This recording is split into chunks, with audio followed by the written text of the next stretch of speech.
TV oo aad kala socon kartaan warar xiiso badan oo khuseeya geeska iyo geyga ay Soomaalidu degto. Qodobada ugu doorkaran wararka aan idin haynana waxaa ka mid ah Jamhadda Wadaniga Xoreynta Ogaadeen oo halgankoodii u dhaafi laayahay dabaqii Teddy. dhaawacii liyu booliska Soomaalida oo suuqyada looga dawarayo. madaxweynihii hore ee jaamacadda Maqale oo sheegay in wax yar uun la sugo guusha ku dhawaaqidda dib u qabashada magaalada Maqale. haddaba haddii aad nagu cusub tahay fadlan subscribe garee channelka, videogana like saar, share dheh oo asxaabtaada la wadaag, commentigana xagga hoose nagu reeb. kusoo dhawaada qodobadii wararkeena oo tafatiran. waxaana idinla socodsiinaya anigoo ah Marwo Yusuf.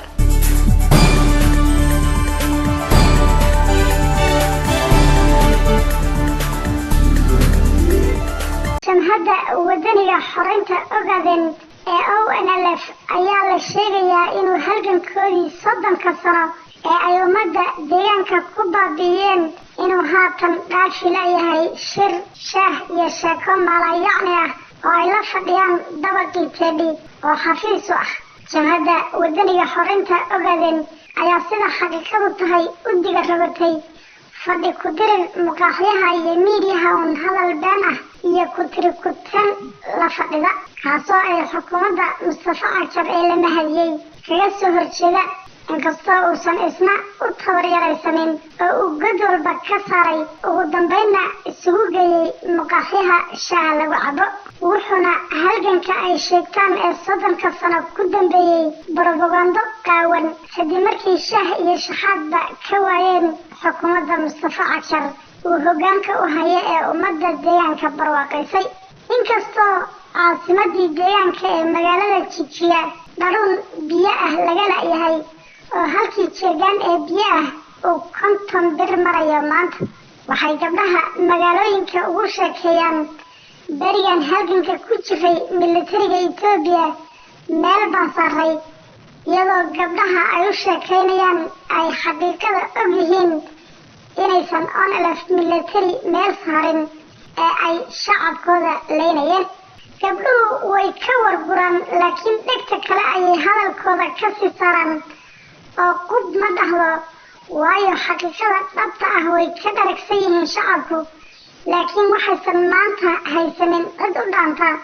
kuwan waalidiintood iyo walaaladood balaayay. haddii ONLF halgan dhab ah ku jirtay oo ay lahayd nidaam siyaasi ah oo ansax ah, marnaba maanta ma dhacdeen inay u kala jabaan laba garab oo reer Isaaq iyo reer Cabdille ah oo dhuuni yar oo bixi dhammaan kama aysan doorbideen halgankii nafuristaha ee ay sheeganayeen inay 30 sano ku jireen. marka ay noqoto xukuumadda Mustafa Cagjar iyo xisbiga mucaaradka ah ee ONLF, waxaa la qaatay xukuumadda Mustafa Cagjar, waayo ONLF haddii ay xukunka qabato qaban badnayse iyada ayaa milyan jeer ka xumaan doonta xukuumadda Mustafa Cagjar, weliba dhanka argoosiga. haddaba xukuumadda Mustafa Cagjar hogaamiyo way ku saxsan tahay inay hangool dheer u qaadato sidii ay iskaga fogeyn lahayd kooxda jahwareersan ee qurunwada ONLF.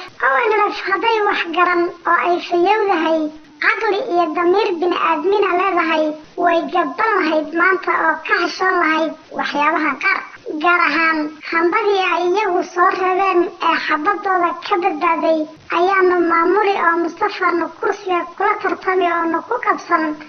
marnaba ma aysan dhaheen. hadday dun leedahay ONLFna Mustafa Cagjar way maamuusi lahaayeen, madaxa ayayna saaran lahaayeen maadaama uu isagu soo xareeyey.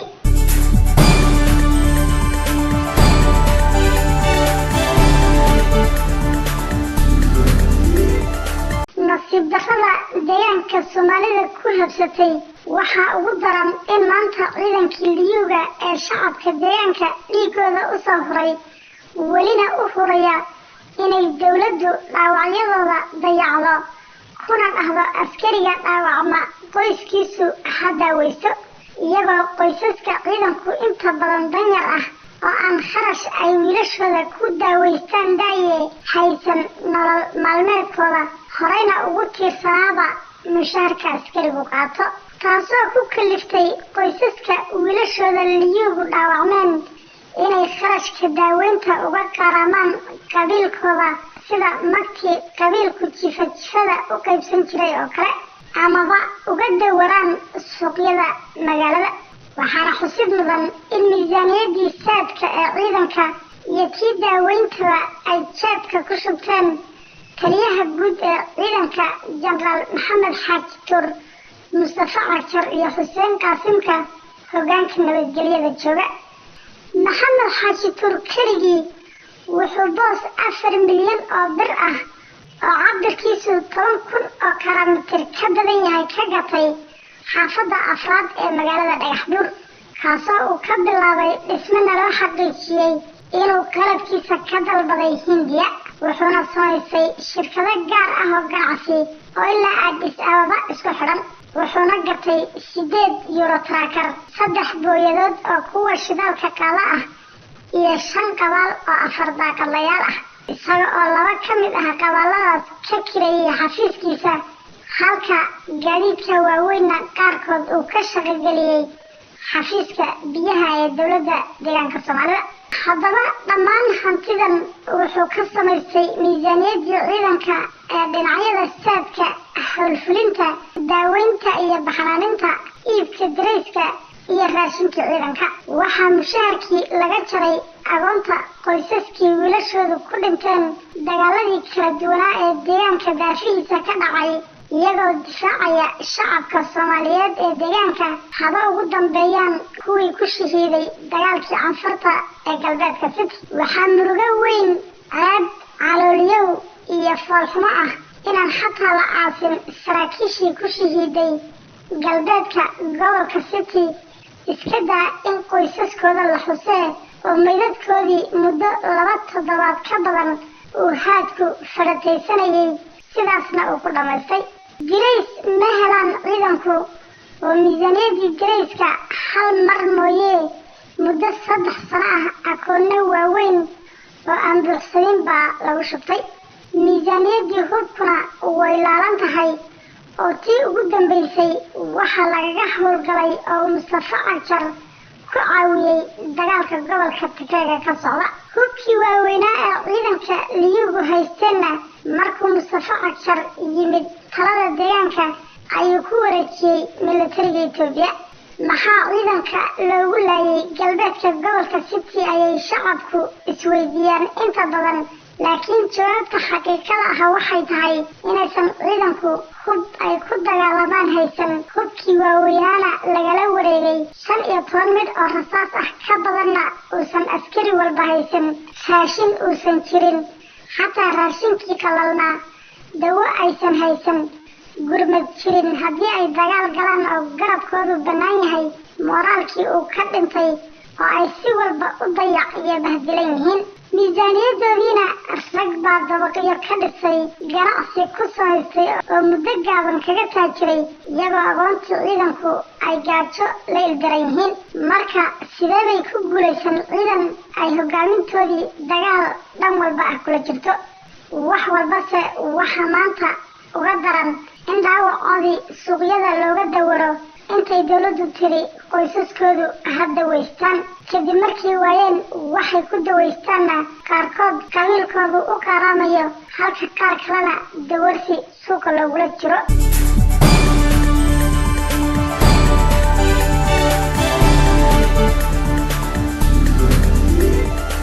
madaxweynihii hore ee jaamacadda Maqale Professor Kindaya Getahiwot oo ku jira furinta hore ee dagaalada ciidamada TPLF kula jiraan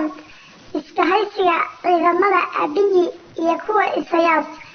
ayaa ardayga barta Twitterkiisa soo dhigay qoraal kooban oo uu ku sheegayo guulaha ay ciidamada TPLF toddobaadkan gaadheen isagoo u dhigay sida tan guulaha isdaba socday ee jiida magaalada Cambian oo ah inta u dhaxaysa magaalooyinka Abi ilaa Sokota ciidamada xoogga Tigraygu cagta ayay mariyeen cadowgoodii. Tigray way guulaysanaysaa. ciidamadayadu kama dheera magaalada Maqale ee ku xidhnow warka dib ugu dhawaaqidda guusha qabashada magaalada Maqale ee jiida hore. waxaa qoraalkan uu helinayaa sawirka Profesorka Getachew Rada iyo mas'uul kale oo qoraalka uu ku soo lifaaqay iyagoo dhoola cadaynaya oo farxadi ka muuqato dhafaradooda isla markaana meel magaalo ah guryo hortood ku sugan.